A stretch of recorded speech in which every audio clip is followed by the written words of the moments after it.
Welcome everyone. Shalom. It is now time for us to get started here for our Sabbath services this Sabbath. And as I was saying on mute, it looks like we have pretty good international representation. We've got Canada, the Ukraine, we've got Uganda, we've got the United States. So welcome everyone.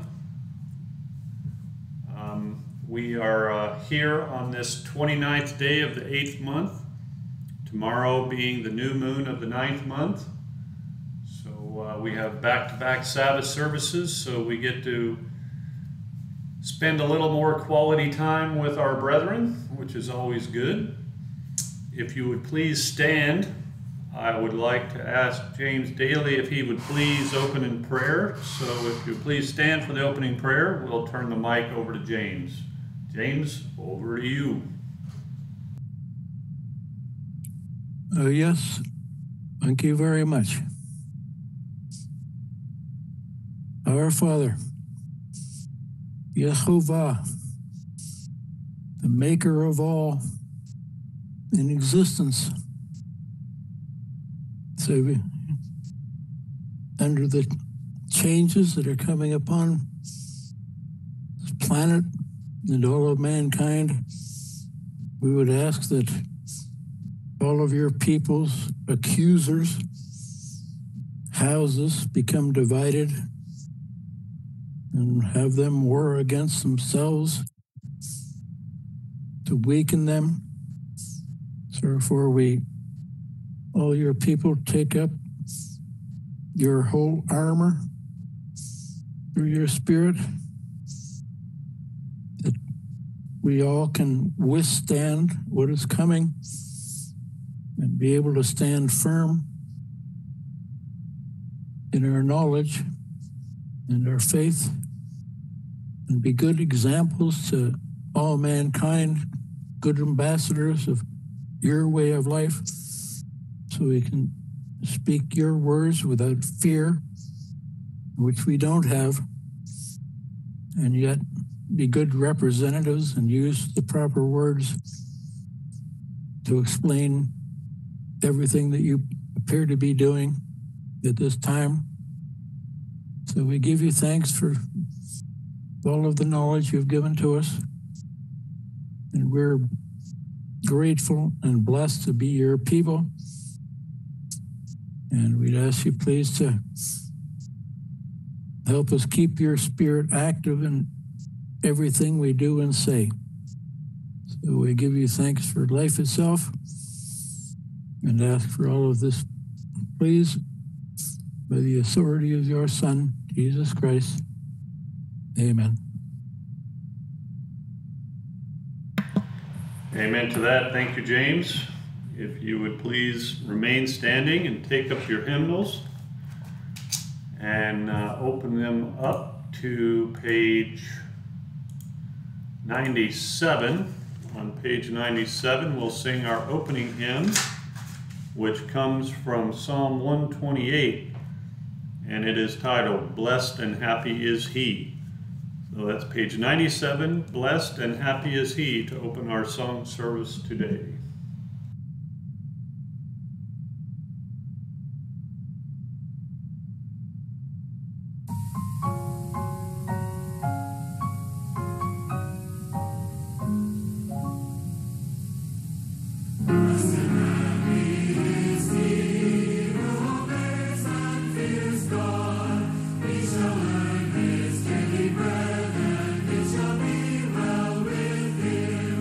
With his wife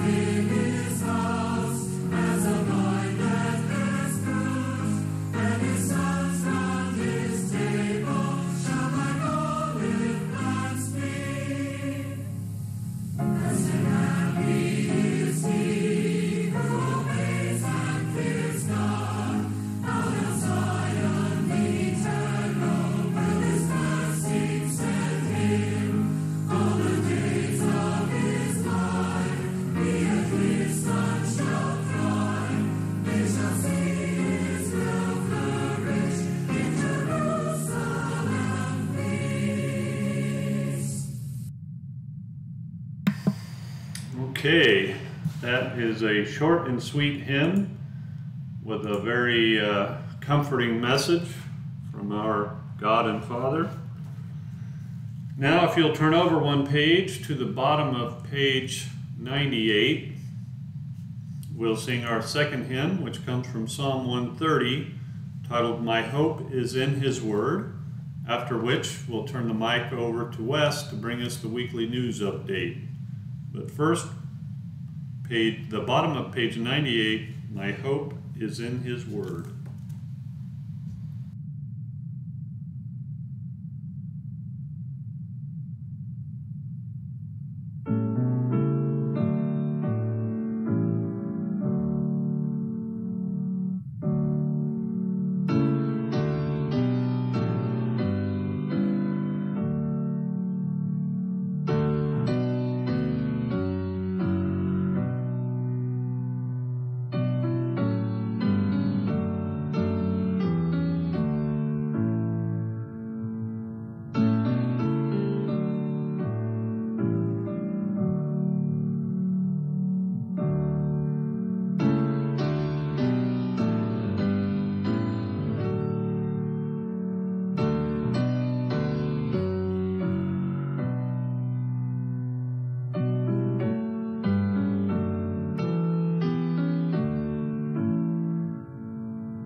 Okay, looks like that hymn got some problems, but anyway, it's a beautiful hymn, a little bit difficult to sing, but you sounded good from here.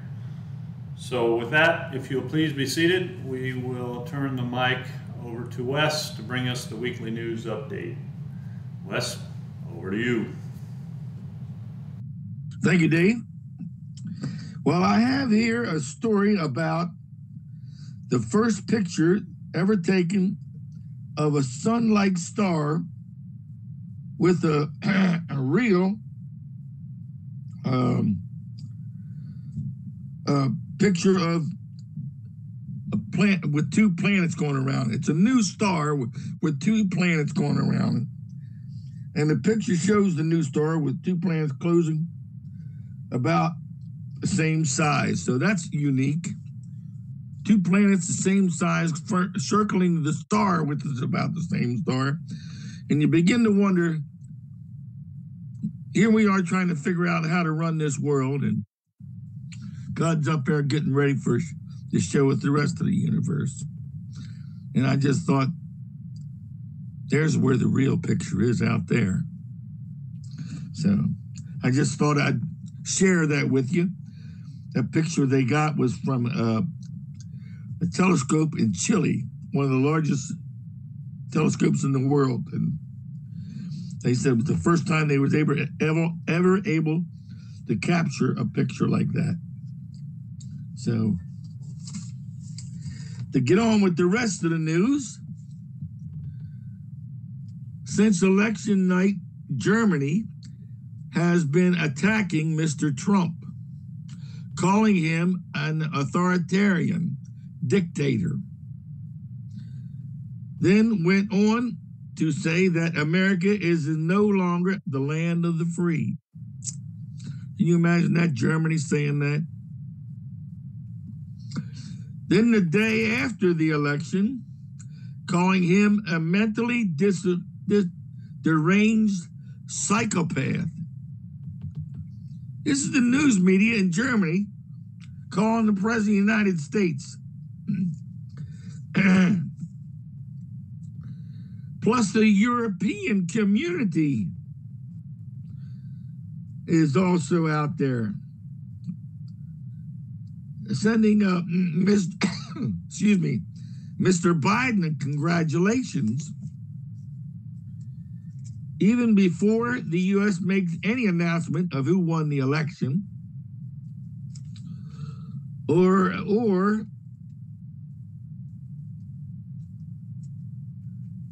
any mention of who the winner could have been. Why is Europe being so vindictive of the president? What's their purpose of getting rid of Mr. Trump? Anybody have any ideas?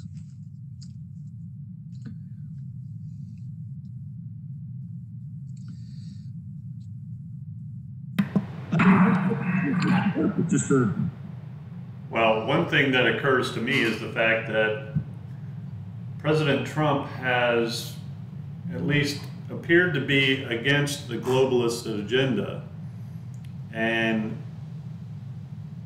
President or the parent president-elect, Biden, is a proven globalist that doesn't keep the United States interests as his primary focus.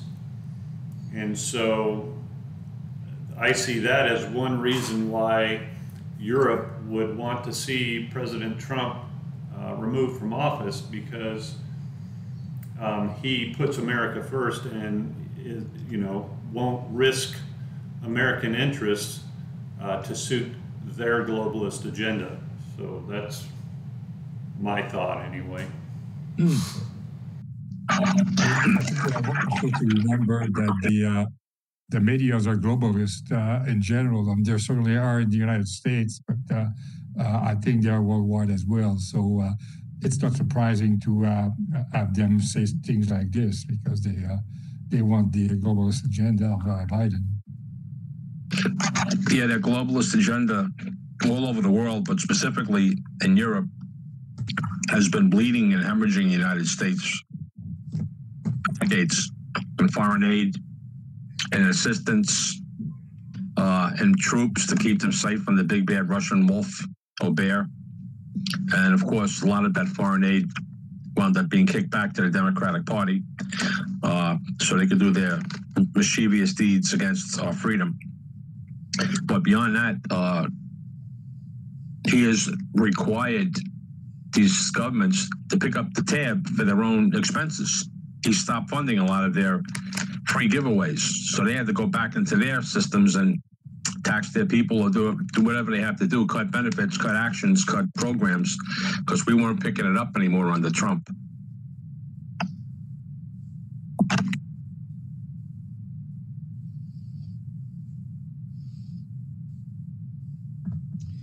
That about it? All right, well, let me see what else I can hit you with. Europe helps Russia and China break the dollar. I don't know if you know it or not, but they're coming out with a new U.S. currency.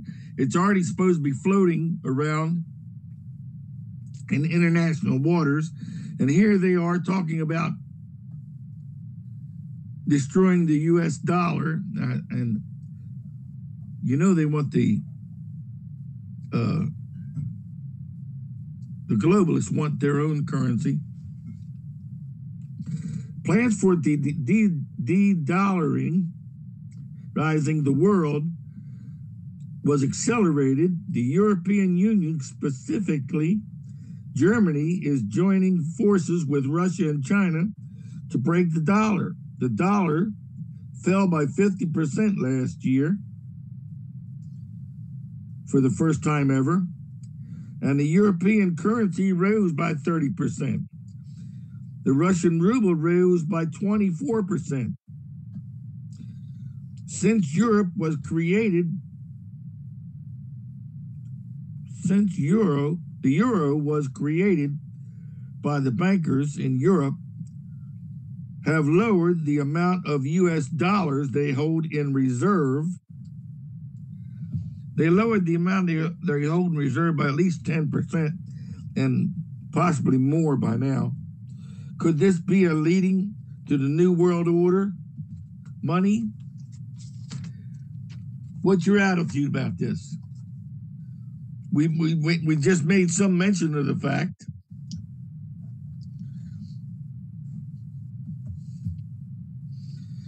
And here's the currencies of the world: China, Russia. What do you think?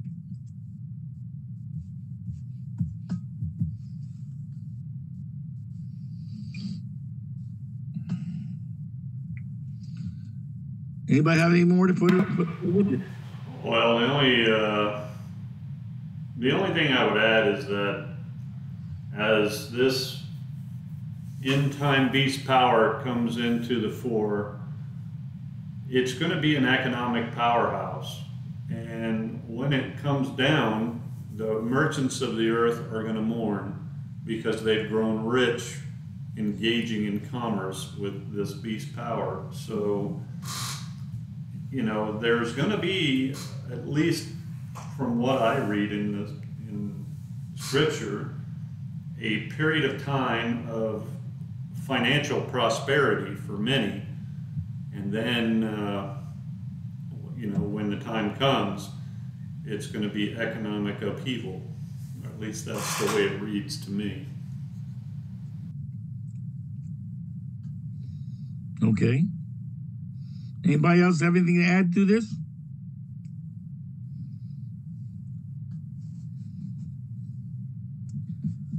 Okay, I have another story relevant to Europe. President Kovacsar has been indicted for war crimes. A day of reckoning has come but for which country is this day of reckoning really hitting? On November the 4th, Mr. Kosovar was arrested and flown to The Hague to face wartime charges against humanity committed. Let's see. The war crimes were committed in 98 and 99. After being flown to The Hague, Mr. Kosovo, was forced to resign as president. As head of the military, he ordered the army to attack Yugoslavia,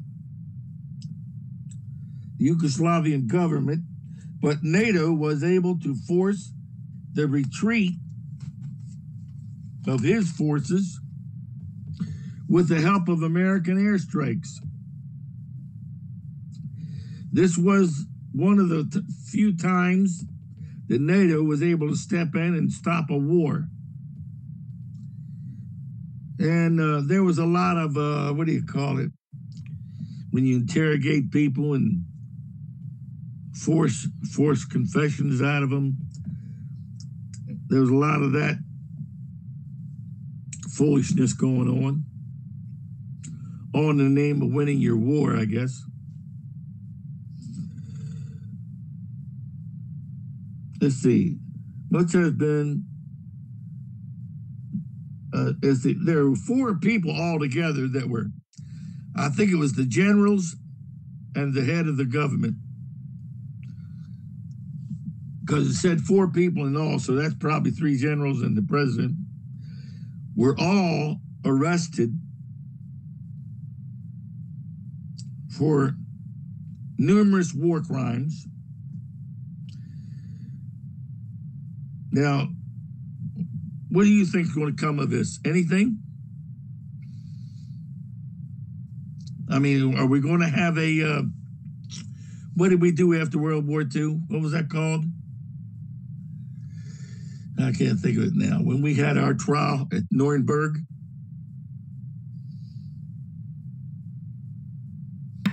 Yeah, it was called the Nuremberg trials. Do you expect to see anything happen between this and these men who have been arrested? Or what would you expect to happen to them? Let's put it that way. Would you think they'd be hung for their crimes? Don't know.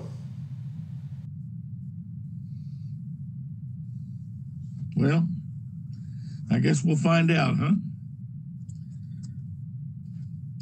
Now, here's one Jerry might be interested in.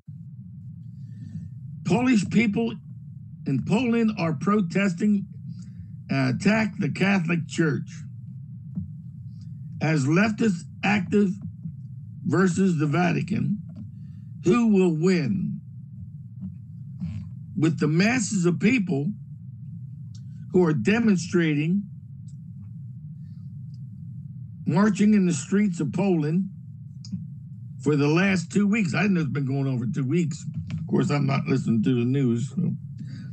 But anyway, in one particular place, let's see, Warsaw had 100,000 demonstrators. This is coming about a new nationwide anti-abortion restriction. Now, this is kind of what he would call it. Well, anytime you have anything with abortion in it, it's going to be muddy. So here it is. After the ruling made by the Polish Constitutional Court ruling on October the 2nd, October 22nd, banning abortion due to fatal defects. The court said that such abortions are unconstitutional because they violate the respect and protection of the human's dignity of the fetus. Well, I was trying to figure out what would be so bad about this. I mean, is it the fact that people are going to be coming up with any excuse of why somebody's got a defect, maybe missing a finger or something, you better abort it? Who knows? I wrote down what's going on here. What are they trying to say?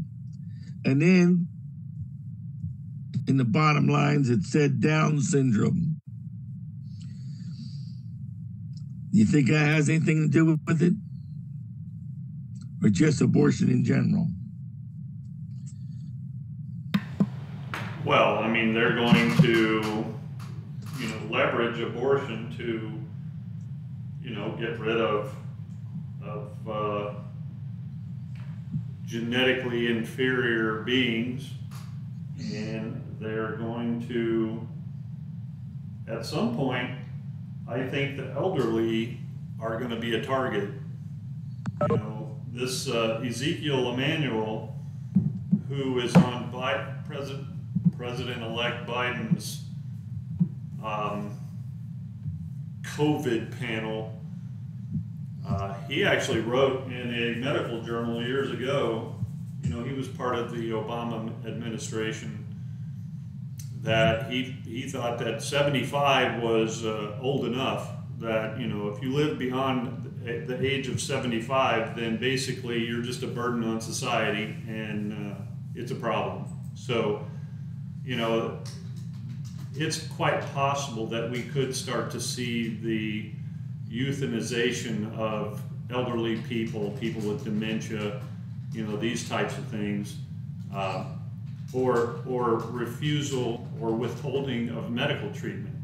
So they'll save the medical resources for the young and people that are working and contributing, and those that are considered a drain on society, like the elderly, the weak and infirm, genetically inferior, disabled, they're going to be a problem.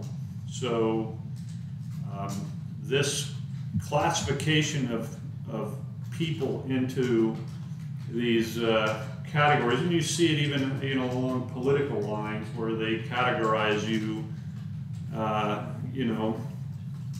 as people that need to be watched or monitored or whatever.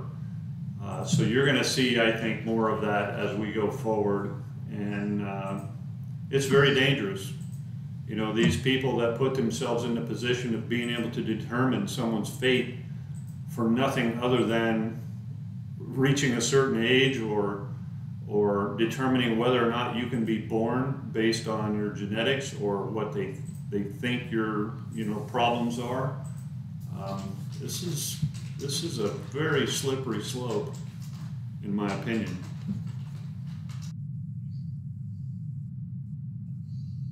I think, Wes, if I understand what you were saying is that the government didn't pass that, and the people were protesting because they didn't pass that. Is that I'm understanding that correctly? I'm not for sure how it works. Yeah, I thought the way when you read it, the way I understood it, that the government said that they couldn't kill the babies, but the leftists were protesting that they wanted to be able to. Yeah, that's what I think it is.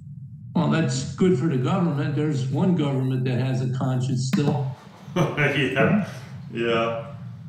It's. Poland is a very Catholic country, but that shows how the values are going down rapidly. I mean, leaven's an old lump, and it shows. I mean, because now, you have the population who used to be very Catholic values are now in favor of abortions, and so. You get 100,000 people protesting, and out of a country, that's not a lot of people. It's just, I guess, the door that squeaks the most get oils the first, So I guess that's all it takes to make a little ruckus. But I read that it's been a long time since my ancestors came over from Poland, so I don't consider myself a Polish person, but that's my background.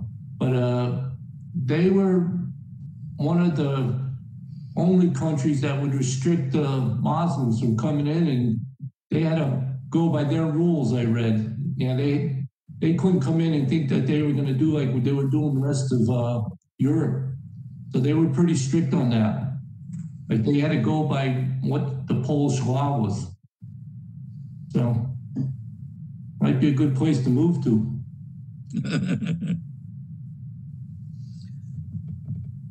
Okay, well, to go on with the rest of the world's problems, let's just say that when I looked over the earthquakes that was going on around the world, I noticed they went from 123 last week to 141 this week.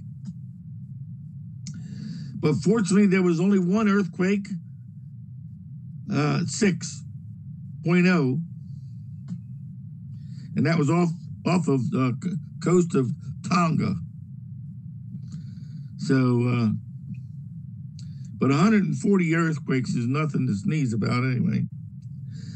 We had a total of 14 ongoing volcanoes and 5 new ones. And the 5 new ones was Abdomen Island in India, Eastern Russia, again, that's for the 3rd week in a row, and Central Russia for the 3rd week in a row. And let's see. Now, Central Java, that's in Indonesia, and South Sandwich Island was the new volcanic places on the earth. So that's basically the news I have for this week. I turn it back over to Dave.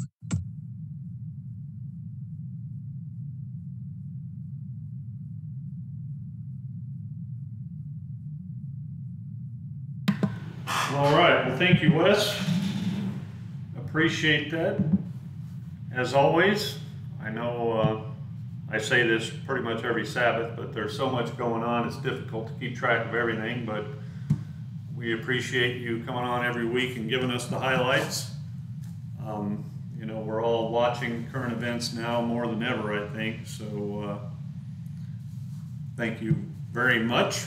If you all will please stand and take up your hymnals. Open them up to page 105. On page 105, we'll sing our next hymn, which comes from Psalm 139, titled, Where Shall I Go From Your Spirit, O Yah? After which we'll bring Wes back to the mic to read in the book of 2 Chronicles, chapter 4. But first, page 105, Where Shall I Go From Your Spirit, O Yah?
Okay, another beautiful hymn. As we should know by now, there is no hiding from God. He knows our innermost secrets, and there is nowhere for us to go. So that's also a comforting thought, because He's always with us, and He knows, as it said, He knows our lives, what we're going to do, and everything since before we're born. So with that, if you'll please be seated, we'll turn the mic back over to Wes to read in the book of 2 Chronicles chapter 4. Wes, back over to you. Am I on, Dave? Yep. Loud and clear. Okay, chapter 4. The temple furnishings. He made a bronze altar, 20 cubits long, 20 cubits wide, and 10 cubits high.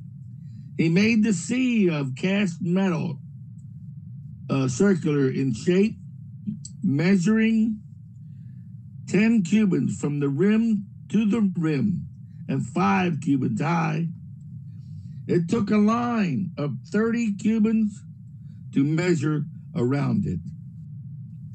Below the rim figures of bulls encircling it, 10 cubits, and the bulls were cast in 2 rows. Wow, that's a lot of gold. 2 rows in one piece with a sea behind it. Can you imagine? Unbelievable.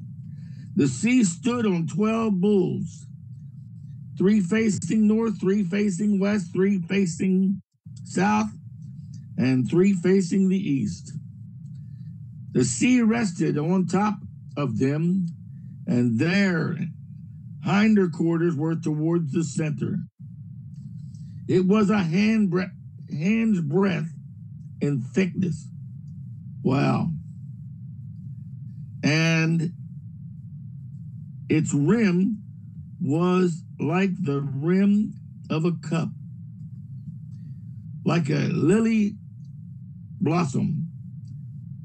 It held 3,000 baths. Wow. I wonder if that's the same kind of hand's length when they measure horses. He then made 10 basins for washing and placing 5 of the south side and 5 on the north side. In them, the things to be used for the burnt offerings and for rinsing. But the sea was to be used by the priest for washing. He made 10 golden lampstands. 10, how about that?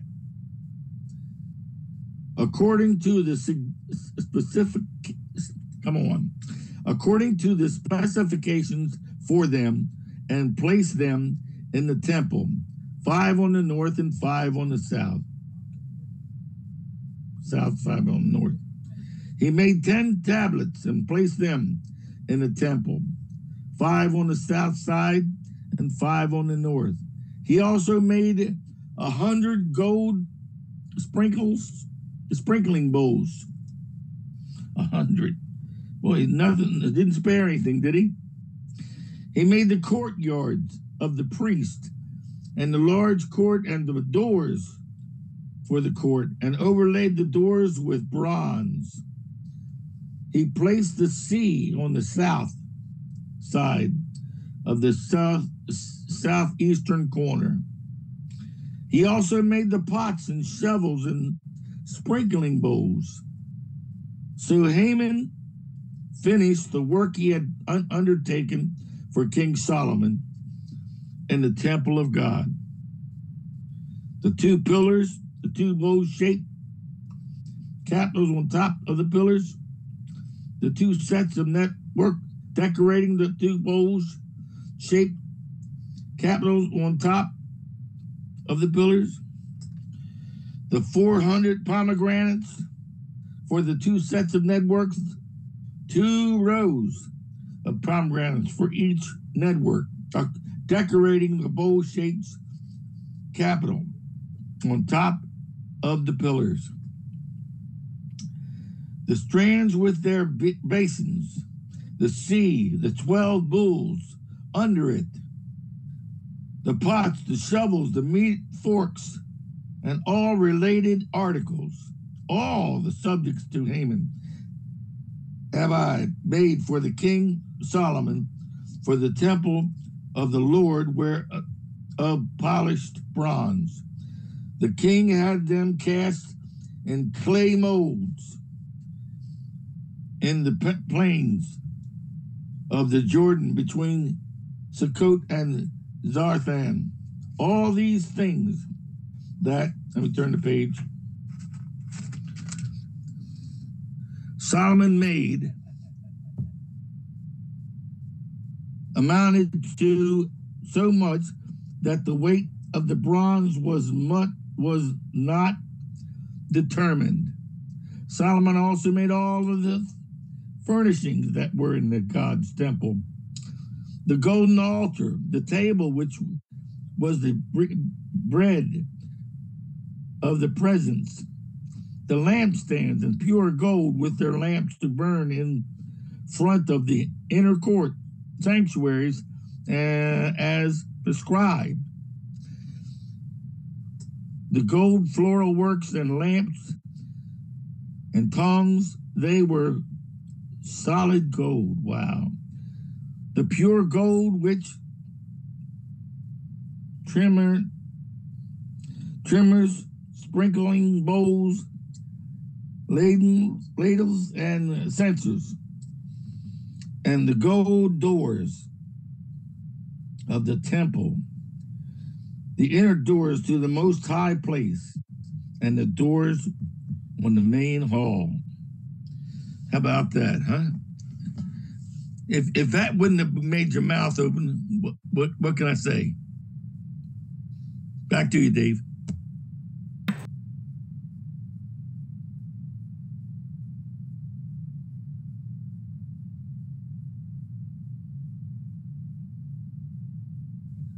Are you talking yet?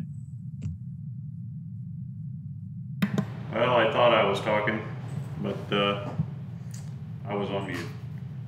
Anyway, as I was saying, one thing that pops out at me is this this number 10, which is a number of completion, as it's made up of the number 4, which is the number of physical creation, and the number 6, which is obviously the number of man, and it really signifies the law and the testimony, responsibility, and a completeness of order.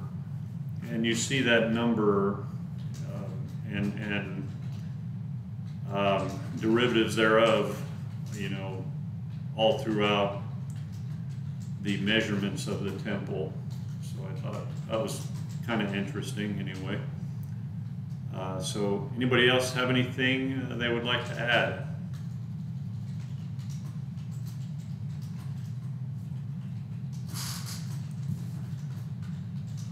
All right, so with that, if nobody has anything, if you will please stand, take up your hymnals, open them up to page 110.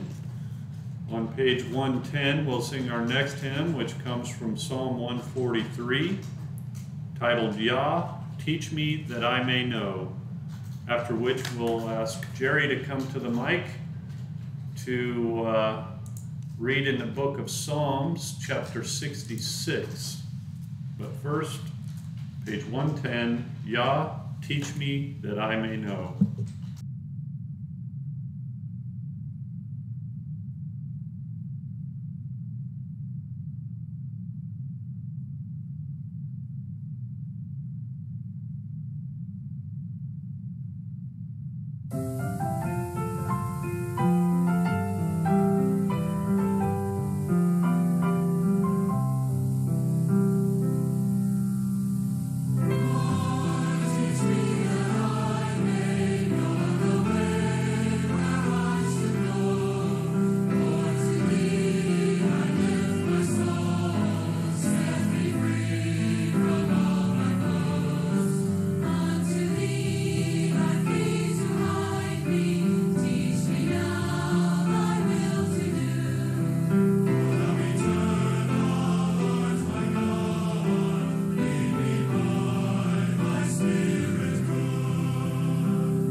All right, if you will please be seated, we'll now turn the mic over to Jerry to read in the book of Psalms, chapter 66. Jerry, over to you. Good Sabbath, everyone. I'll be reading out of the King James Version. Psalm 66. To the chief musician, a song or psalm. Make a joyful noise unto God, all you lands. Sing forth the honor of his name. Make his praise glorious. Say unto God, how terrible art thou in thy works. Through the greatness of thy power shall thy enemies submit themselves unto thee. All the earth shall worship thee, and shall sing unto thee. They shall sing to thy name, Selah. Come and see the works of God. He's terrible in his doings toward the children of men. He turned the sea into dry land. They went through the flood on foot. There did we rejoice in him. He ruled by his power forever.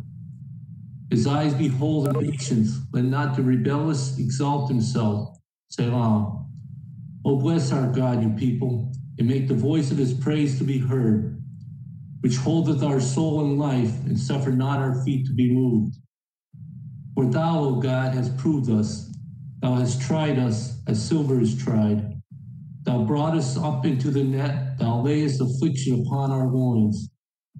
Thou hast caused men to ride over our heads. We went through fire and through water, but thou brought us out into a wealthy place. I will go into thy house with burnt offerings. I will pay thee my vows. With my lips I have uttered, and my mouth has spoken when I was in trouble. I will offer unto thee burnt sacrifices of fatlings. With the incense of rams, I will offer bullocks with goats. Selah. Come and hear, all you that fear God, and I will declare what he has done for my soul. I cried unto him with my mouth, and he was exalted with my tongue. If I regard iniquity in my heart, Yahuwah will not hear me. But verily God had heard me. He had attended to the voice of my prayer. Blessed be God, which has not turned away my prayer, nor his mercy from me. That's the end of today's reading of Psalm. Another beautiful psalm. Well, thank you, Jerry. I don't know if anyone has any comments on that, but the mics are open. You know, it's this concept of testing, which we see here. You know, God does test us, and oftentimes I think that it's not something that is forced on us in terms of the test, but it's something that is where decisions or options are put before us, and we have to decide between one or the other. And it's that decision that our Father in heaven is testing. He's testing us to see if we'll make the right decisions when the time comes. So I think, and that's how we grow, that's how we learn to have faith that he's with us, because it's only, you know, after those things have been done that we look back and see his hand in our lives. So I think it's really a positive and comforting song. Anybody else have anything they'd like to share? Yes, indeed, we are tested, and I would say probably every day, sometime in small things, sometime in bigger things. But we do are tested, and sometimes we don't think about it, and we jump and make the wrong decisions. Afterwards, we realize that it was a test, and I failed it, But we have a Father who is a very loving Father, who is always ready to forgive us, and he will test us again on this particular thing, I think, until we pass it without any problem. But I just went through a week of different testings myself, and some of those were more challenging. And but when they came, I already thought about this and said, oh, I need to make the right decision there because I know it's a test, and I want to do it because I love my father. But as I said, sometimes we have a life that is so active, and we're running after our tail like rats sometimes, because life is fast moving, and we don't slow down. But we need to slow down, and we need to pay attention to those tests when they come, and realize that it is our Father who is loving us, who is doing this test, giving us this test, so that we may grow and become more like our high priest, Yeshua. So that's what I wanted to say. Well, thank you, Francois. Yeah, that's very true. I believe Ecclesiastes calls it chasing after the wind. You know, we spend so much time, our lives are so busy that oftentimes we don't spend the quality time that we should with our Father, and also we don't stop and live in the moment, you know, and enjoy this life that He's given us. So we need to be thankful for His presence in our lives, and know, like you said, Francois, that He teaches us in love and mercy. And you know, His desire is not punishment for the sake of punishment, but correction. He desires that we become more like Him, more like our elder brother, Jesus Christ, and it's only by learning lessons that we can do that. So, yeah, the tests are not there to punish us or to make our life miserable. The tests are there so that we may grow in spirit. So we have to remember that. yes, that's right. All right. Anyone else have anything they want to share on that? All right. Okay, so if you'll please stand one more time and take up your hymnals, open them up to page 116. We'll sing our next hymn, which comes from Exodus chapter 15, titled, I Will Sing to Yahuwah, after which we'll be back with the main message, which is our continuation of our study in this work called Where the Carcass Is. It's a look at the prophecies in Daniel and Revelation, and how they relate to the nations of Israel. And today we'll go into a little more of the background, and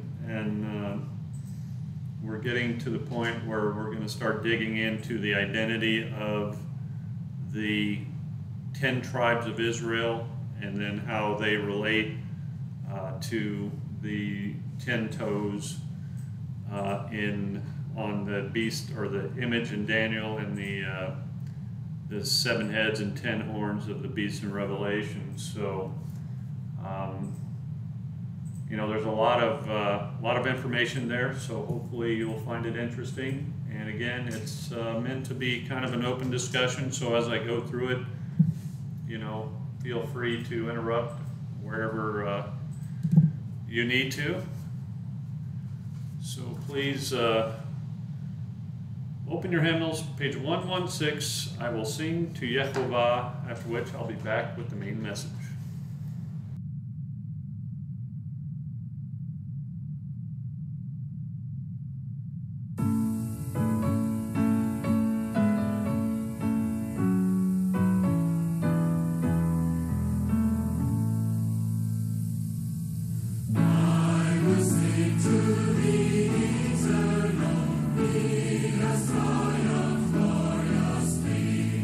He has snatched out his life.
Okay.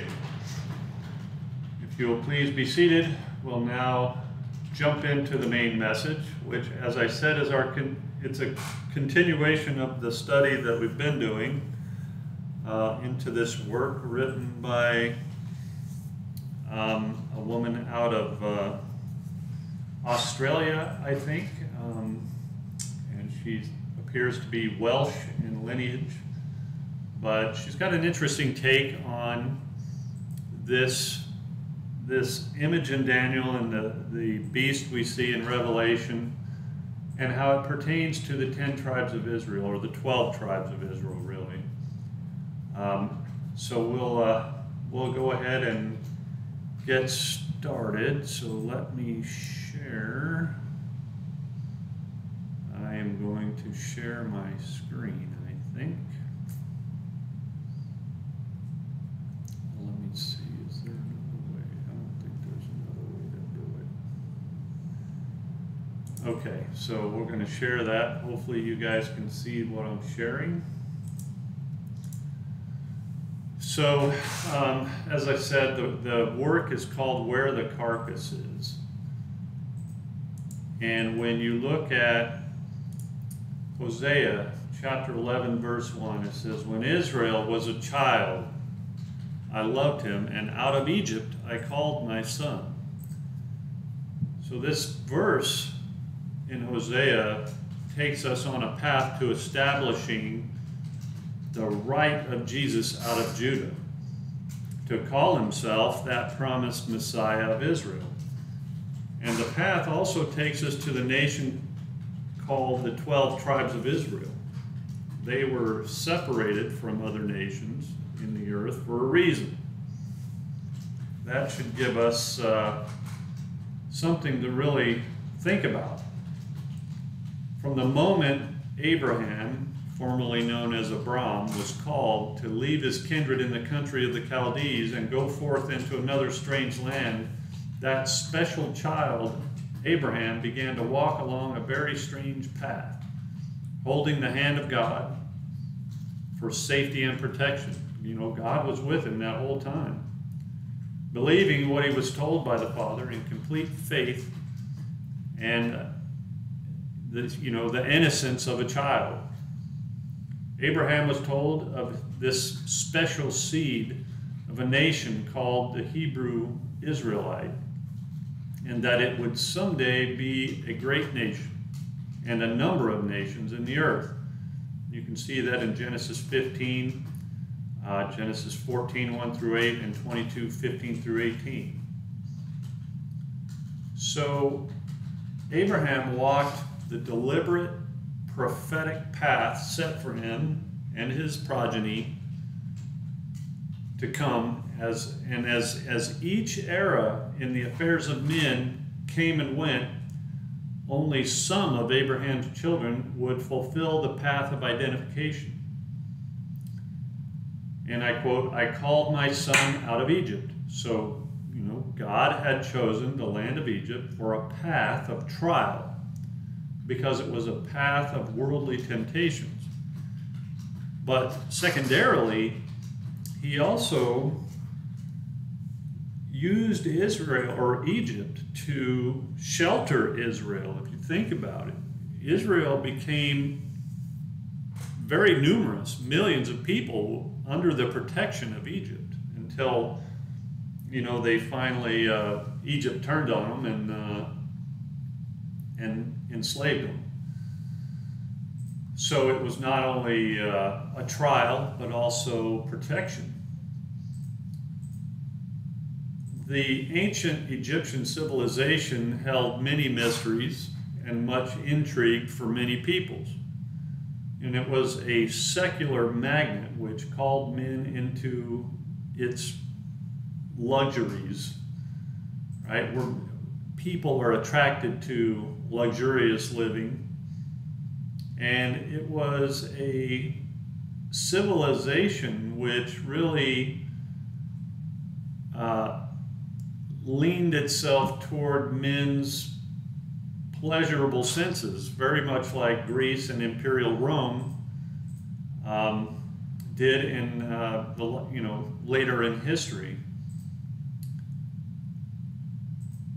So Egypt really was a major attraction in the ancient world. It had, big, beautiful architecture, massive buildings, the pyramids, and it was really a wonder of the world. And its culture not only spelled a kingdom to be, sought after for the ancients of history, but it was also a breadbasket for many nations in times of plague and drought. It sits in that valley that is watered by the Nile, and it really has had a lot to offer for ancient civilization.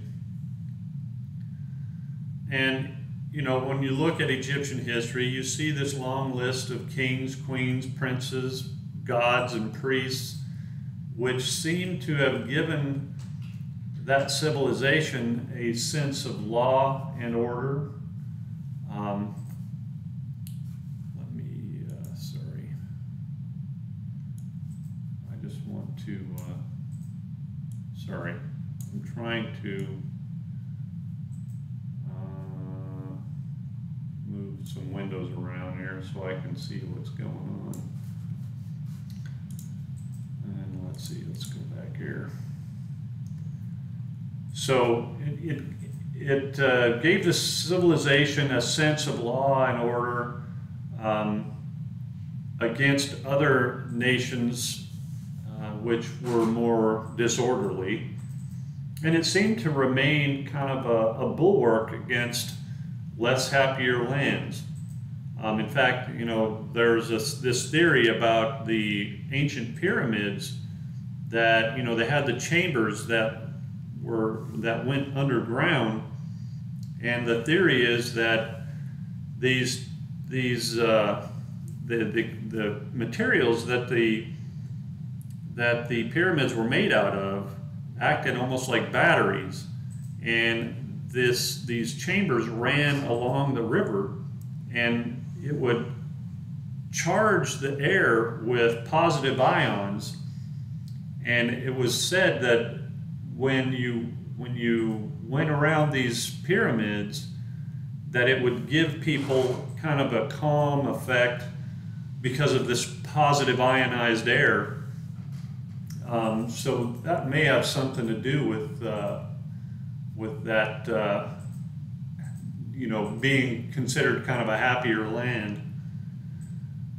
So people, they understood at that time that Egyptian kings were the mediators between the gods and men, right? So pharaohs were really considered to be gods themselves. And their priests were the masters in the world. They had, magical properties over life and death, etc. So really, all answers to life and death, it seemed, were in the hands of the Egyptians. So, to God, Egypt had become just sons and daughters of men who had obliterated from their lives any knowledge or desire for the one real true God. The idolatrous social lives of ancient Egyptians that these Egyptians lived was enough for their needs, right? They didn't need God. So they made little attempt to understand anything outside themselves in their habitual thoughts. So Egypt really became a temptress for men, by which God, he really used Egypt to teach his chosen people a lesson, really. They who were to run a race toward the future chosen children in the eras ahead, so that all may be fulfilled as God really wanted from the beginning, right? So he's working out this plan of God, his plan through these children of Abraham who ended up in Egypt. So when we look at Isaiah 31, 1 through 3, it says, "Woe to those who go down to Egypt for help and rely on horses, who trust in chariots because they are many, and in horsemen because they are very strong. But do not look to the Holy One of Israel or consult Yahuwah. And yet he is wise and brings disaster. He does not call back his words, but will arise against the house of evildoers and against the helpers of those who work iniquity." Right? So not only the evildoers themselves, but the helpers of those who work iniquity.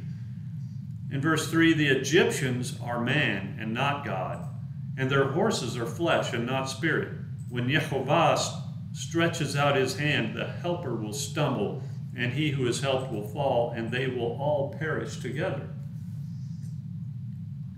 So Abraham went down into Egypt for temptation, and God called his son back out of Egypt, and he left in obedience to God. You see that in Genesis 18:10 and 13:1. So he sent Joseph into Egypt and then brought Israel into Egypt. They were there for 400 years or whatever. I believe it was 400 years. And then he called them out.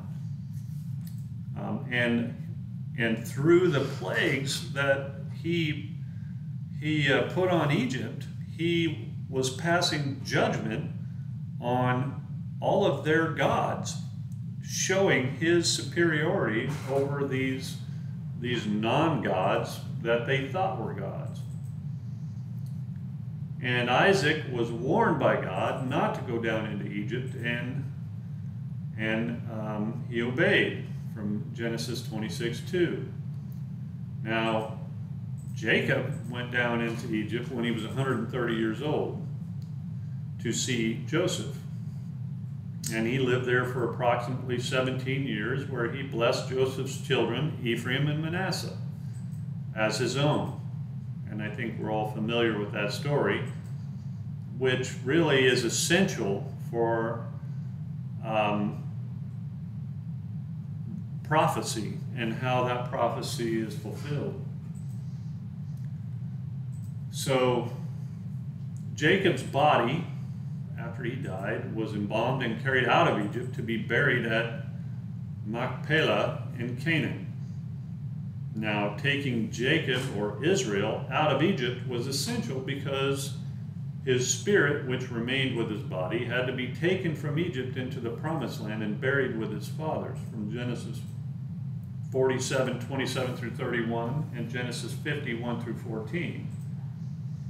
So that the saying could be fulfilled that said, "I called my son Israel out of Egypt," from Hosea 11:1, which we just read earlier.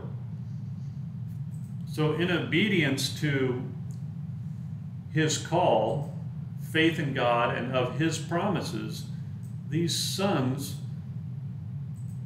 were sealed and called out of Egypt. Joseph went down into Egypt as a slave and was carried out of Egypt in death as a prince. Again, it was essential for Joseph's embalmed body not to be left in Egypt, though it was put in a coffin in Egypt.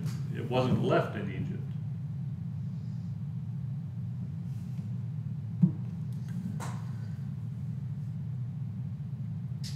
So when the children of Israel under Moses left Egypt almost 400 years later, they took with them out of Egypt Joseph's bones. You can see that in Exodus 13:19.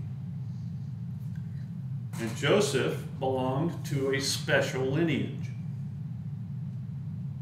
And because of his spirit remained with his body, it had to be taken to the promised land and buried. Nothing was to be left of him in a foreign land, and so was fulfilled the saying, I called my son out of Egypt, from Genesis 42 to 50 and Hebrews 11:22.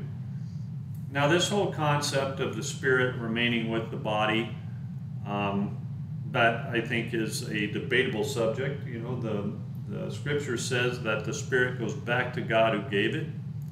And now that spirit, that word ruach, is breath. God breathed into man the breath of life. So the position of this writer is that the spirit remains with the body. And that's something that, as I said, is debatable. Now, Ephraim and Manasseh were born in Egypt as sons of a priestly caste through their father and mother. Their mother was the daughter of an Egyptian priest of On. On was an Egyptian god. And they had to be taken out of Egypt to the land promised to their ancestors as two of the tribes of Israel to inherit the things of God and not of Egypt, from Genesis 48, 1 through 16. And as we know, the inheritance passes through the father to the sons through the male lineage. So Moses, son of the Hebrew Israelite nation of the tribe of Levi, born in Egypt, who became a prince of Egypt, God called this great son out of Egypt to deliver his people, from Hebrews 11, 24 through 29. And the tribes of Israel sojourned as foreigners in the land of Egypt for approximately 430 years, from Genesis 15, 13 through 16, until God, through Moses, called them out of Egypt into the promised land, called Canaan or Palestine. And he called them to become special sons and daughters of God. They were a called out people. You see in Exodus 4, 22 through 23,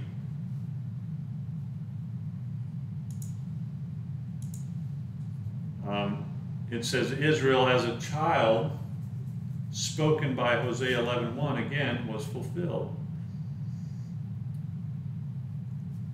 And so Jesus, born at Bethlehem of the hill country of Judea, was taken into Egypt by his mother Mary and foster father Joseph when he was a few months old. Right? So you see this continual theme of going in and out of Egypt. And King Herod killed the male children from 2 years and under in Bethlehem in an attempt to kill the king foretold by the wise men of the east, probably out of the Medes and Persians. And we don't really know how long Jesus stayed in Egypt, but God sent his servant a messenger to instruct Joseph to take Egypt back to the Holy Land and to Nazareth. So God again called his son out of Egypt, from Matthew 2:15. So the beginning, from the beginning, the deep meaning of the words, I called my son out of Egypt, was set in place for a reason. When Moses spoke to Pharaoh in Egypt on behalf of God and the Israelites, he said, Israel is my son, even my firstborn, let my son go, from Exodus 4, 22 through 23. So this path out of Egypt upon which these great men stood, which had tried them, had tempted them, and sheltered them, had delivered them from luxury and bondage, and then delivered them into an unknown land, to an unknown life. They had become strangers in this world, always looking toward another unknown country promised them by God. They became sojourners. God took them out of their comfort zone. And then as they wandered around in the desert, they complained endlessly. Oh, we wish we had the leeks and the garlic we had back in Egypt. You brought us out here so we could starve. You know, he brought them outside of their comfort zone, and they complained like we all tend to do. But they were looking for this promised land. Their king also was a stranger in Egypt, a stranger to the then world that that sought his life, remaining a stranger to most of his people throughout history. His kingdom isn't of this world, of man's rule, but he heads and we seek that new world to come. So he is the head of that new world to come. And so, in a sense, this path that Abraham walked and his people out of Egypt led us right to our king. And when the children of Israel are on these paths of identification, they cannot be forgotten, or their promises, laws, their covenants and blessings disqualified because of the passage of time, as many churches and peoples today continually preach. You see that in Romans 9, 3 through 12.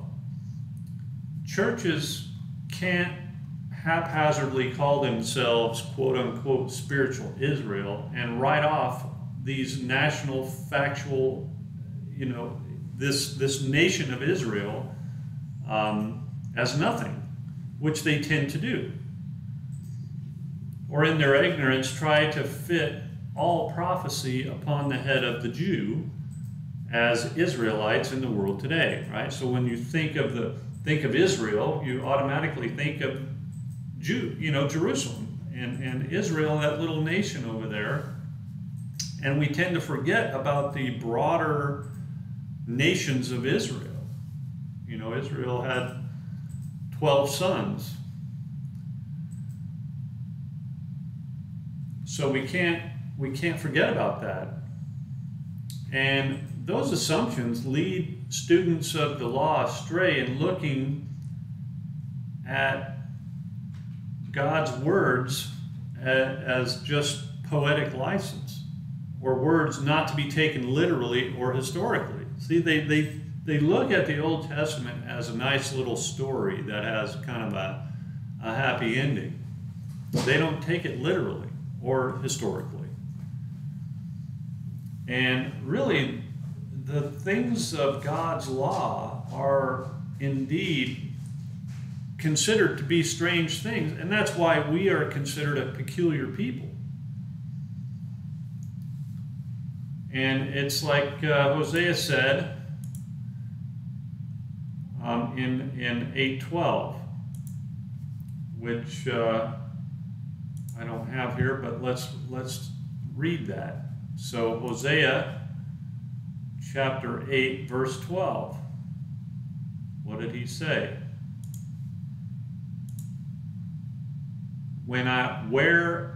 Were I to write for him my laws by the 10,000s, they would be regarded as a strange thing. And that's what we're told. It is considered a strange thing to be to consider the law of God as real. And the prophet Hosea also tells us much as to what happened to the children of the house of Israel and the house of Judah, whether in ancient or modern history. The house of Israel was headed then and now by the princes of Ephraim because of their laziness in finding God, because of their desire for riches, and because of their vanities of iniquities, which brought many sins to pass, and were returned to the temptation and the sin of Egypt of the nations. So reading in Hosea 9:3, we read, "They shall not remain in the land of Yahuwah, but Ephraim shall return to Egypt, and they shall eat unclean food in Assyria." So this is a prophecy that Hosea gave regarding Israel, or Ephraim specifically. So after Assyrian captivity, this idolatrous house would become wanderers among the quote-unquote Egypt of the nations. And today in modern history, the picture of Ephraim in the British Isles and wherever the seed of this house has taken root, its role in life is loud and clear. We read in Hosea 8:10 through 14. He says, though they hire allies among the nations, I will soon gather them up, and the king and princes shall soon writhe because of the tribute. Because Ephraim has multiplied altars for sinning, they have become to him altars for sinning. Were I to write for him my laws by the 10,000s, they would be regarded as a strange thing. As for my sacrificial offerings, they sacrifice meat and eat it. But Yahuwah does not accept them. Now he will remember their iniquity and punish their sins. They shall return to Egypt. For Israel has forgotten his maker and built palaces, and Judah has multiplied fortified cities. So I will send a fire upon his cities, and it shall devour her strongholds. Now that's pretty serious business.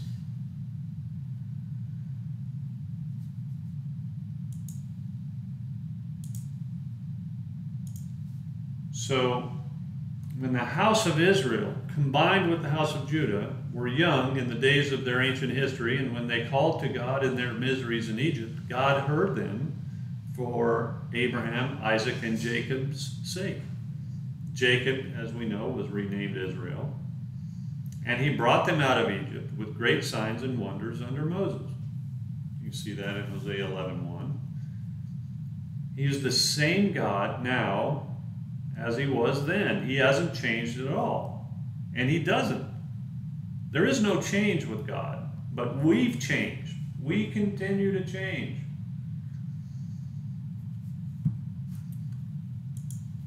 Now, reading in Hosea 12:9, it says, I am Yahuwah your Elohim. From the land of Egypt I will again make you dwell in tents, as in the days of the appointed feast. In other words, the God that we pray to today and try to find is the same God when our forefathers were in Egypt under Moses, and he remains identifiable and unalterable. He hasn't changed. Our understanding has been perverted so that we don't understand who he is or who we are, for that matter. And his presence will be felt and made known to us in these latter days as it was in the days under Moses. God is going to be real to us because we will once more be made to live, delay, and linger in temporary habitations which are used during the times of being punished. So during the ancient times of celebrations for the things of God, and it will come to pass once more. So we lived in, when we go to the Feast of Tabernacles, we dwell in these temporary dwellings. And it is symbolic of the fact that we are sojourners on this earth, and our kingdom is coming soon, hopefully. So continuing on, Hosea says in chapter 12, verses 13 through 14, by a prophet, Yahuwah brought Israel up from Egypt, and by a prophet he was guarded. Ephraim has given bitter provocation, so his Adonai, his Lord, will leave his blood guilt on him and will repay him for his disgraceful deeds. So Ephraim, Joseph's son, provoked God to anger most bitterly. And Ephraim, who is answerable for the people, incited and raged and exasperated God into anger to a very great degree, with cruel and grievous results throughout their history. It says, therefore he shall leave his blood guilt upon him. Or, in other words, Ephraim remains departed from God with many trials and tribulations in his misery throughout his kindred and descent. And his reproach, the blame and scorn, God, through Jesus Christ, is going to return it back to him. And someday will bring back to him in remembrance his evil ways of the past. Right? At some point, Ephraim is going to be face to face with his true nature, and he's going to have to recognize himself for what he is. Because the house of Israel, led by Ephraim, was protected by Joseph's strength with God and redeemed by Jesus, despite their sins then and now. So Christ died for our sins when we were still yet sinners. And God will set his hand the second time to recover his holy seed of the remnant out of this house from Assyria and Egypt and the nations, etc., from Isaiah 11:11. For it is written, the gathering of both houses will take place. Jacob will take root in the Holy Land, and Israel. So Jacob, the Jew, will take root in the Holy Land, and Israel in the Gentiles will blossom and bud and bear fruit, or will be nourished by the truth of God's words, with many, many children who will put forth blossoms to flourish in strength and newness throughout the world, and eventually bringing out the fruits of their children. Isaiah 27:6. So there will be a great outcry in order to raise these people to action. The gathering from the channel to those people who would have died in Assyria or lost in Egypt of the nations. So one by one, they will hear and be gathered by the call through God's words, from Isaiah 27:12 through 13. You know, God is going to call his people out of the nations. We've all read those prophecies.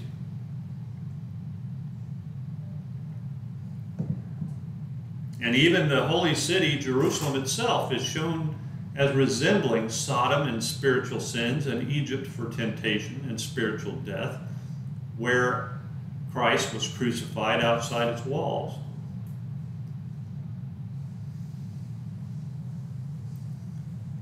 And that's a good question, Doug.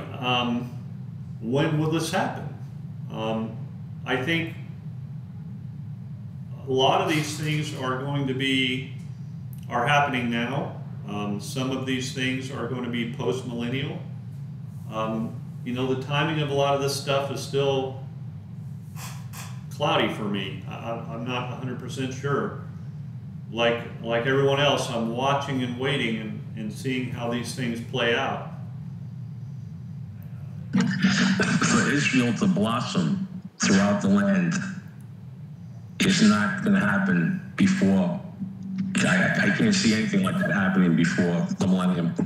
Well, if you look at Israel today, we have blossomed. The United States, Britain, you know, the United States is the land of the free and home of the brave. We have blossomed. We were taken into captivity, and out of that captivity, we've blossomed. So in some sense, we have. We haven't come to a full recognition of the truth of God, and that's where we still have to come out of Egypt. Because of our love of that luxurious living, we have forgotten our God and become idolatrous. It sounds to me like, unless I'm reading it wrong, that God is going to be dealing with the remnant, and that remnant will be whatever's left living after the tribulation, which we haven't hit yet. Yeah, I mean, there's obviously that remnant that is left over, and you see that in that where it talks about the rivers being dried up in that road to Jerusalem in the second Exodus. But I think that's post-millennial. When Israel was founded in 1948, I mean, the land was a desert. I mean, nothing was growing there. Today, they are exporting food. I mean, they're producing food not only for their nation, but they're exporting a lot of food to other countries. So they definitely have blossomed. I mean, the land is totally different now than when the nation was founded in 1948. Yeah, it's been, you know, God has blessed Israel, right? And he said he would.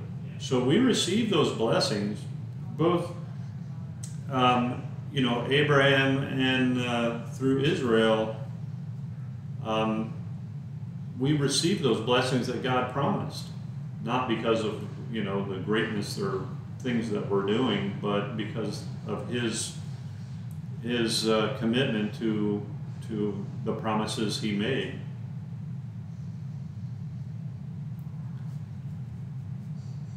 So continuing on,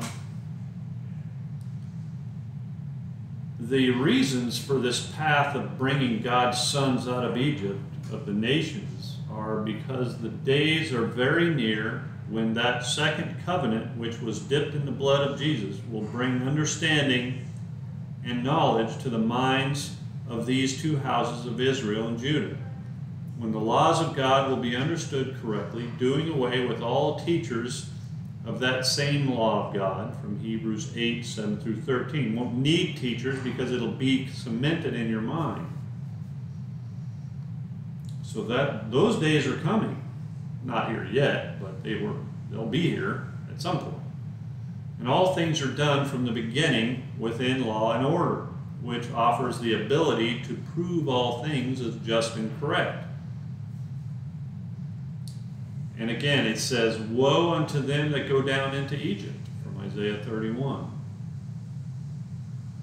So we're going to take a little bit of a deeper look into a few of these paths which separate and clarify both houses of Israel before we go back to the prophecy of Daniel's 10 toes of clay and the history that is applicable to them. Again, it's kind of laying the foundation. I know we're all anxious to get into the meat of it, but we really kind of have to understand the foundation. And so we've read, you know, of this path out of Egypt from which God called his son, which is fulfilled not only by the flesh, but mainly through the spirit of men. We're all called out of the bondage of sin, and that sin represents Egypt.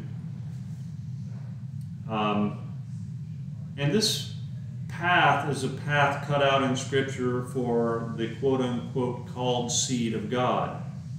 It does not take any traffic on that path from other nations.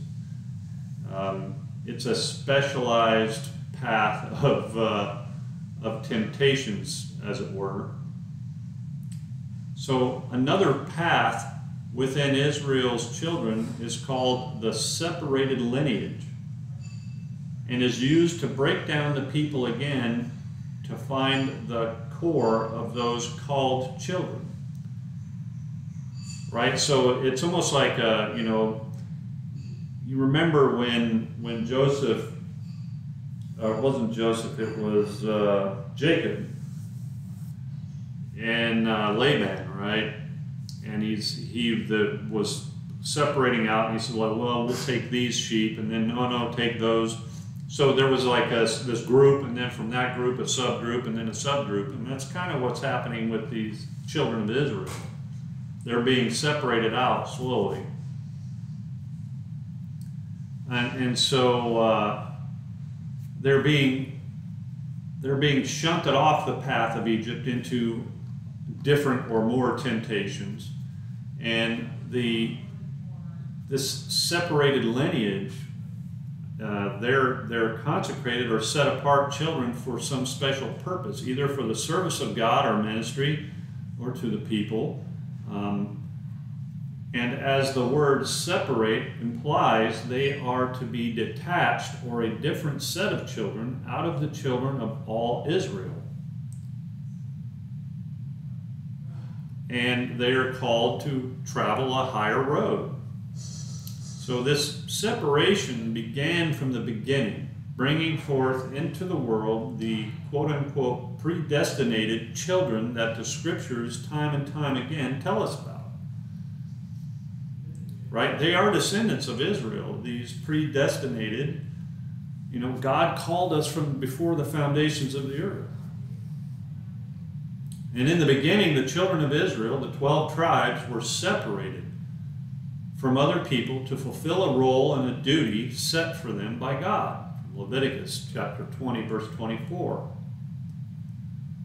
And within them was a lineage to be separated again by God, which is on the heads of two lineages within these people.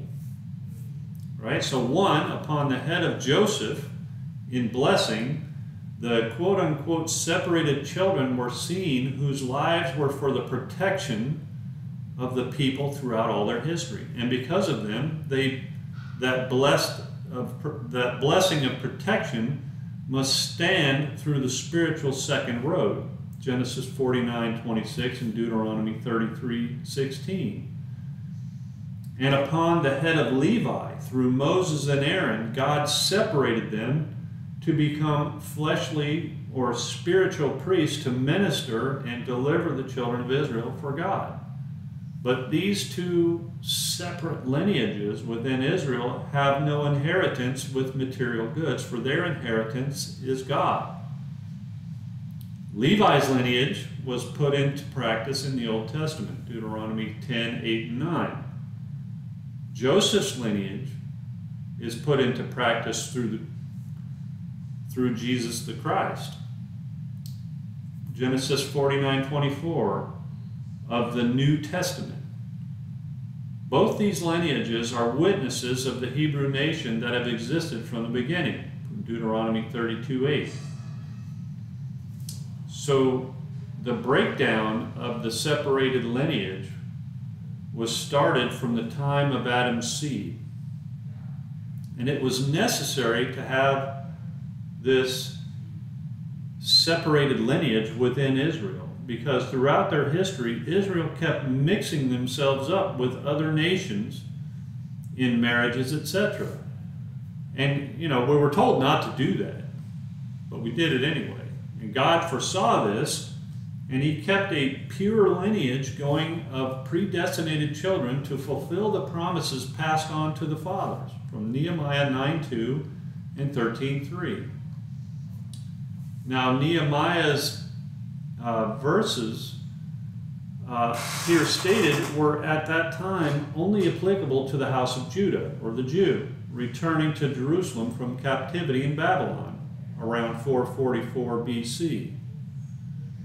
And because Joseph's separated lineage was amongst the lost sheep of the house of Israel, somewhere in the nations of the world, from Jeremiah 50 verse 6 and Matthew 10:6, that lineage had to be accounted for through Jesus Christ. So the search was on for them, who the apostles went out to find. The Apostle Paul, being the apostle traveling the West, worked very hard, setting them on a course for redemption as Christians. From Acts 19:9 through 10. The Apostle Paul was separated within the tribe of Benjamin and then separated outside Israel and Judah for that great task in Romans 1:1. You know, it's funny, we're called out to be a separate people. We live in this world, but we're not part of it. We're separate. So this concept of these people being separated out and further sifted or separated is really kind of interesting. So what is the significance of Machpelah, which was where I believe Joseph's body was? So let's take a look at the story of this burial place of the Hebrew ancestors at its beginning, which is to be found in Genesis 23. And in this chapter, we find Sarah, Abraham's wife, had died at Hebron in the land of Canaan. And Abraham, being a stranger in that land, purchased a cave from the Hittites for 400 shekels of silver called Machpelah, which was before Mamre, the field. And there Abraham buried Sarah. So Sarah is buried in Machpelah. And then later in Genesis 25, 7 through 10, we read also that Abraham was buried there. And his two sons, Isaac and Ishmael, buried him there. And eventually, Isaac and his wife, Rebekah, were buried also. And Jacob and his first wife, Leah, were also buried, from Genesis 49, 29 through 33. And there is no biblical record of anyone else being buried there, though scholars say that perhaps others were. We don't know. And Jacob's corpse was carried all the way out of Egypt to be buried at Machpelah near Hebron. So why wasn't he carried just a few more miles north to Bethlehem, where his beloved wife Rachel was buried? Because even in death, apart from life, all the acts of persons upon old paths were done for a reason and recorded as such for our learning. You see, these things did not happen just by happenstance. These things happened for a reason. And though we read of Ishmael taking part in Isaac's burial at Machpelah, we find that there's no record of Ishmael being buried there as part of that great family. After all, Ishmael was Abraham's son of an Egyptian wife. Right? Ishmael also married an Egyptian woman and from his mother's home, from Genesis 21:21. Right? So we don't see Ishmael being buried there because the promises didn't come through Ishmael. So further along in Genesis 25, 17 through 18, it says that Ishmael died and was buried amongst his people who dwelt in Havilah unto Shur, which is before Egypt, which was a district of Arabia. And the reason is Ishmael, though very much connected to Egypt, had Hebrew blood in his veins, didn't stand on the path of out of Egypt I called my son. That wasn't his path. Nor did he stand on the path of a special seed, out of the Hebrew nation called the separated lineage. Ishmael was the heir of the flesh, possessions, and misbehavior, which is in opposition to an heir of the spirit. Therefore, he could not inherit a burial place at Machpelah, though his father, half-brother, and future kinsman Jacob lay there. So what of Rachel, who was first choice of Jacob as his wife, and second choice in marriage to Jacob because of subterfuge on Leah's part? Rachel brought forth Jacob's beloved Joseph and Benjamin, who were special in the scheme of Jacob and of God. Rachel should have been buried at Machpelah instead of Leah. Rachel, however, came under the path of the separated lineage out of the rest of all Israelite nation, and this path happened in life and death. In life, we read how Jacob, the man, separated into two bands or two companies of persons, Jacob, Israel, and of those progeny formed those two halves, Genesis 32:10 and 24 through 30. Jacob, going to meet Esau in fear, separated his wives and children according to his love and their status he had for them, protecting them from oncoming evil. Jacob set his handmaids and children first, then Leah and her children. Next, Rachel and Joseph were hidden last. So if the worst came to the worst, they might escape Esau's men and death. So they were special to him, and he separated them out from the rest, from Genesis 33, 1 through 3. So in life, Rachel and Joseph were separated from their brethren and held a special place in Israel's heart and on a path to fulfill God's wishes. And in death, they were both again separated from their brethren and progenitors. Rachel was buried away from Machpelah, coming from Bethel to the north called Bethlehem. And Rachel slept in her grave there, separated and alone, her children gone, waiting for the momentous occasion of the birth of the Redeemer. Genesis 35, 16 through 20. The pillar Jacob placed over the grave was at a place called Zelzah, on the border of her son Benjamin's territory, from 1 Samuel 10:2. Matthew in the New Testament places it in the neighborhood of Bethlehem, from Matthew 2:18. It seems also there is another tradition of the burial place of Rachel at Ramah, about 5 miles north of Jerusalem, spoken of by Jeremiah. His lamentation for Rachel weeping at Ramah is a two-way prophecy in a spiritual sense and a futuristic sense. Ramah being in the country and borders of Benjamin, and Joseph's children of Ephraim and Manasseh, and near Bethel and her grave. So this land had been emptied of her direct progeny, whose people had been led in captivity through the Assyrians, etc., and lost in the world for centuries. In Jeremiah's prophecy, Rachel's spirit has been howling down through those centuries for her great loss, and her spirit separated from all Israel. This is the lamentation spelled out through the prophecy in Jeremiah 31. So, prophecies, time zones in Jeremiah's chapter write of Rachel's children's destruction, their loss in the world, then their repatriation through God, bringing them back to their land from their graves and from captivity, God remembering Ephraim's troubles.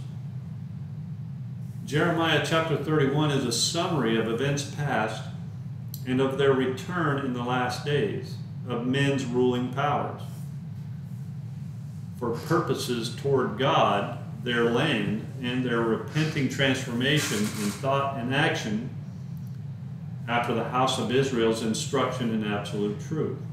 So this is a prophecy of the redemption of Israel. So the purpose of Jeremiah's statement of Rachel weeping at Ramah is not a contradiction to Bethlehem, but a statement of Rachel weeping for the death and destruction of her lineage in the centuries, which included the separated children of hers within Zion. Her tears were for each era they were massacred. Matthew 2:16 through 18 depicts Rachel's spirit weeping, because this prophecy occurred many years after her death. Some of Benjamin's seed died during King Herod's search to find the baby Jesus. The other babes that were massacred at that time were Leah's children of Judah and Levi. Imagine what she's crying about now with the abortion rates we see in the world. Joseph also, of that separated lineage, Rachel wept for in life and death, as his blessing depicts in Genesis 49:22 through 26. His blessing was acknowledged and forged by Jacob, or Israel, on his deathbed toward the last days of history. Again, Moses at his death acknowledged the special role of Joseph as a separated lineage to fulfill prophecy to the letter of the law in words spoken in Deuteronomy 33, 13 through 17. Joseph was taken out of Egypt as a great prince with God. He was also a prince of Egypt and with the Israelite nation. Yet he was not buried at Machpelah with his beloved father, nor his mother's tomb at Bethlehem. Once more, Joseph was to be separated in death alone at Shechem, which was in the hill country allotted to Ephraim, who represents Joseph's blessing in life. So near Shechem was where Abraham camped and was promised this land by God for his descendants, from Genesis 12, 6 through 7. And Jacob bought excuse me, he bought a piece of the land at Shechem, which eventually became Joseph's burial place, from Genesis 33, 18 through 19, and Joshua 24, 32. And not far from Shechem was where Joseph met his separated fate at the hands of his brothers at a place called Dothan. And this area was a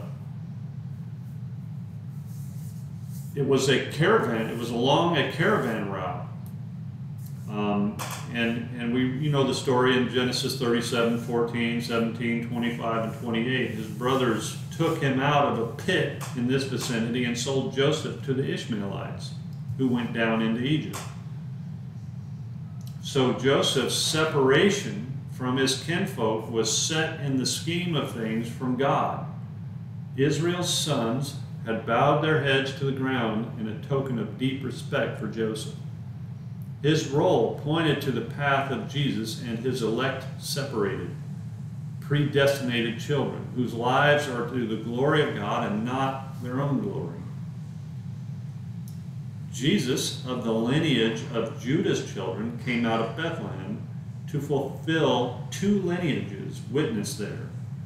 Rachel was a witness for the house of Israel at Bethlehem, whose numerous progeny from Joseph, then, because of Jesus, were to become Christians. King David, son of Jesse, of the spiritual lineage of Judah, chosen by God as the second king of Israel. King Saul, first king chosen by the people of the desires of the flesh, right? And out of Bethlehem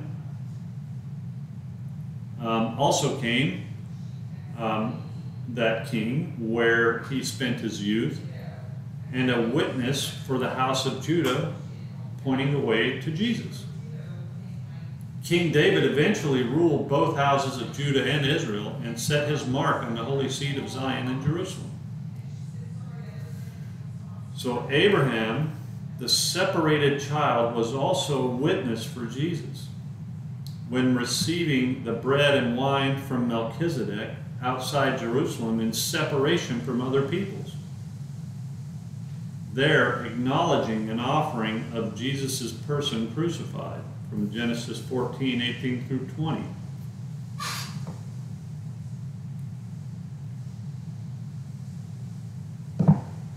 And I know these are hard concepts and it's hard to follow, but this, just focus on this act of separation and following Joseph, Ephraim, and Manasseh through the centuries by these acts of separation.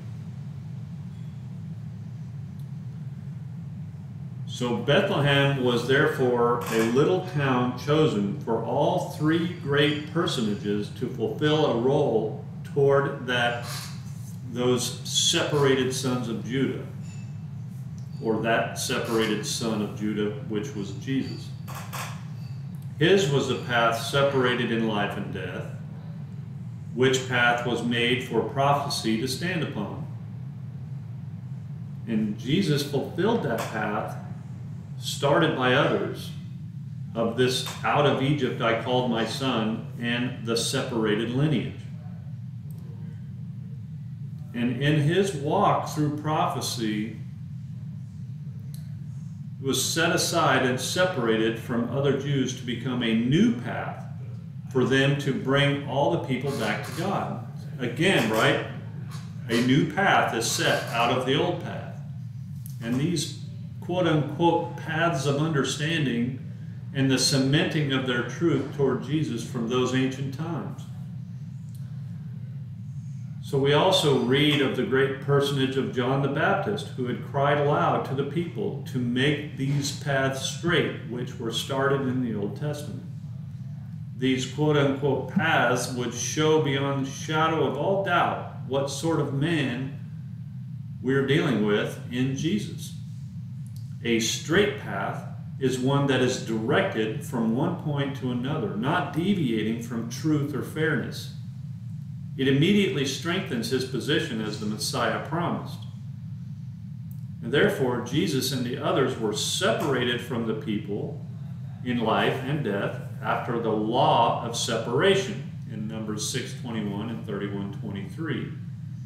The fire of the paths, life purifying them. So Jesus was crucified at Calvary, outside the city walls of Jerusalem. He was classed as an unclean criminal in Jewish and Roman law, making his separation complete, of whom both Abraham and Melchizedek had taken note centuries before, from Hebrews 13:10 through 14.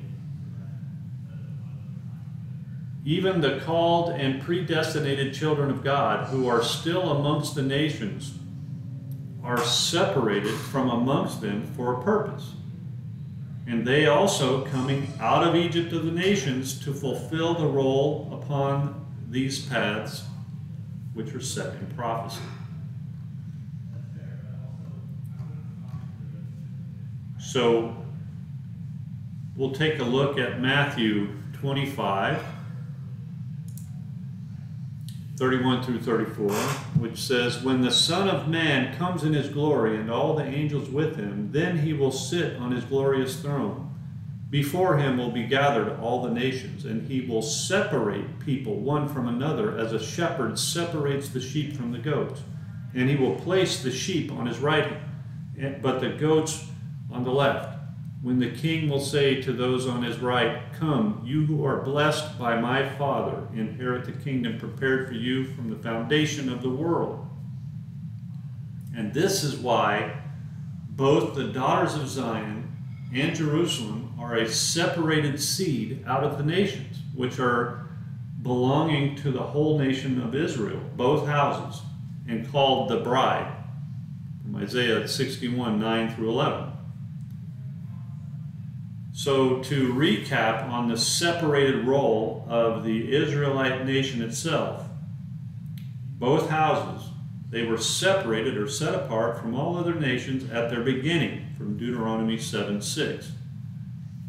When the Apostle Paul set out in the world to find the house of Israel in the nations, he was to set them on a course toward our Lord Jesus and God the Father, which culminated in many becoming true Christians, leaving their old ways behind, so they separated themselves from others, from 2 Corinthians 6, 16 through 17.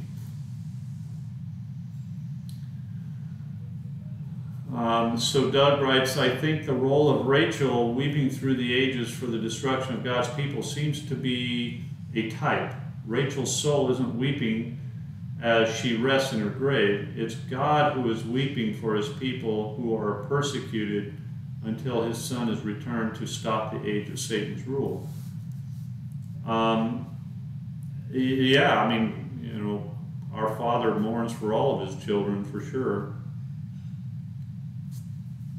And a lot of this stuff is type and anti-type as well. And I don't claim to have all that sorted out, but definitely something we can look into more. So even today, those called out Christians who are in the wrong churches and are seeking something better, right? So there's people out there that are still being called out. And prophecy asks them to separate themselves from their old beliefs before the end of this known world takes place, from Revelation 18:4. And only when the entire group has been numbered will the end come. So toward the end of time, the bride of Zion and Jerusalem must awake and amalgamate and put on her beautiful garments of understanding, knowledge, and love, from Isaiah 51:16 and 17, and 52:1 and 2. No more will these people hold different ways. All these people will know him and see eye to eye when the separated lineage will have their reward. And we're wrapping up here for today, but these paths seem to be very dry and uninteresting as we've just read through these, right? And difficult to understand and difficult for a lot of people to swallow. We have to bear in mind that these paths are some of the foundation stones that must be made to lie for a strong building of truth, for it to stand firm. And without this foundation, people will hear just another story or join just another church amongst hundreds, all vying for quote-unquote absolute truth. This world of mankind is confusion, who are easily led into the back streets, but the right road must be established for the children of Israel to find their way out of a distorted maze, for to stand and be counted, right? If we're going to stand before the Son of Man at his return, we have to understand and figure out the maze.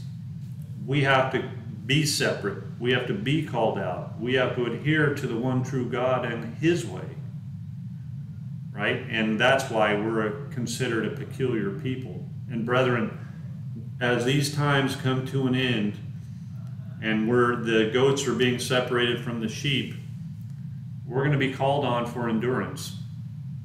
And this is the endurance of the saints, that we hold fast to the faith once delivered. So we will wrap it up there for today. We have the new moon tomorrow. We'll continue the study. I appreciate your ears, and again, I know some of this is rather dry and hard to follow. I would recommend you go and read and reread some of this stuff, because it is kind of hard to grasp, and the way she writes is somewhat difficult to follow sometimes. But anyway, with that, if you would please stand and take up your hymnals and open them up all the way toward the back of the book. Last page, page 128, we will sing Praise Yahuwah the Almighty, after which I'd like to call upon our brother Eric Aristide to close in prayer. But first, Praise Yahuwah the Almighty.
Okay, if you will please remain standing, we'll turn the mic over to Eric Aristide to close in prayer.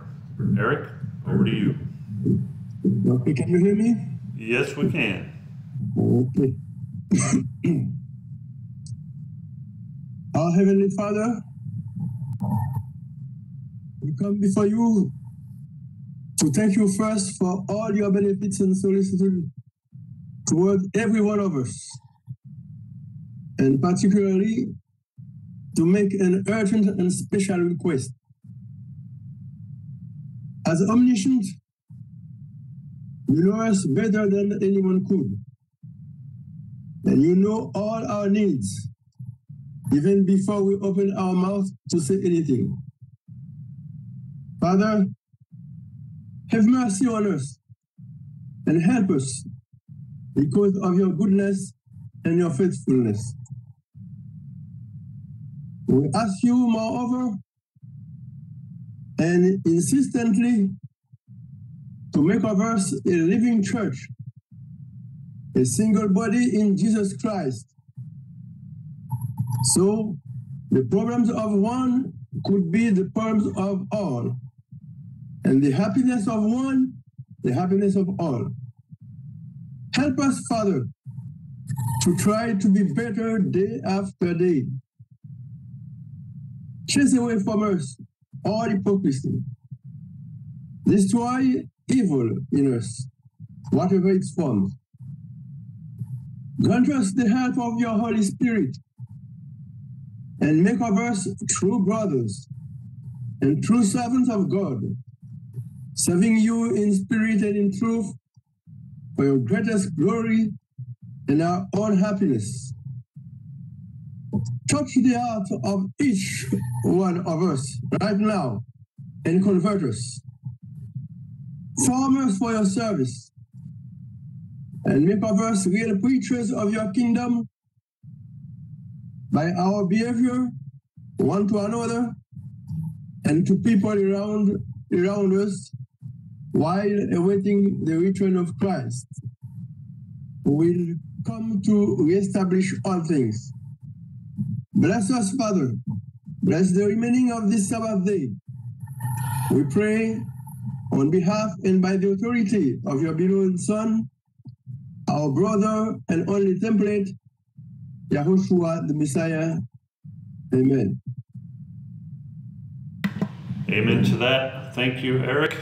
And with that, we will close our formal service, and we'll take a short break, and then we'll come back with the open discussion. So we'll see you back here in about 5 minutes.